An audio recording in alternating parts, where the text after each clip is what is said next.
தஞ்சாவூர், நாகை உள்ளிட்ட காவிரி டெல்டா மாவட்டங்களில் இன்று மிக கனமழை பெய்ய வாய்ப்புள்ளதாக சென்னை வானிலை ஆய்வு மையம் எச்சரிக்கை விடுத்துள்ளது.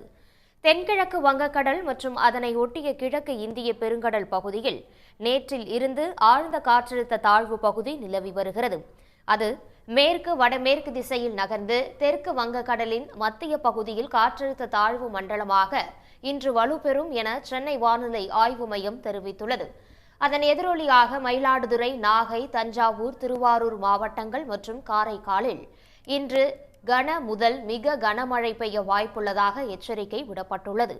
கடலூர், தஞ்சாவூர், திருவாரூர், நாகை, மயிலாடுதுறை, புதுக்கோட்டை உள்ளிட்ட மாவட்டங்களில் மிக கனமழை பெய்யக்கூடும் என்றும் தெரிவிக்கப்பட்டுள்ளது. தென் தமிழக கடலோர பகுதிகள், மன்னார் வளைகுடா மற்றும் அதனை ஒட்டிய குமரிக்கடல் பகுதிகளில் சூறாவளி காற்று மணிக்கு 35 முதல் 55 கிலோமீட்டர் வேகத்தில் வீசக்கூடும் என கூறப்பட்டுள்ளது. இதனால் இன்றும் நாளையும் மீனவர்கள் அப்பகுதிகளுக்கு செல்ல வேண்டாம் என வானிலை ஆய்வு மையம் எச்சரித்துள்ளது. அப்பகுதிகளில் 27, 28 ஆகிய தேதிகளில் காற்றின் வேகம் மேலும் அதிகரிக்கும் என்பதால் அன்றைய தினங்களிலும் கடலுக்கு செல்ல வேண்டாம் என எச்சரிக்கப்பட்டுள்ளது.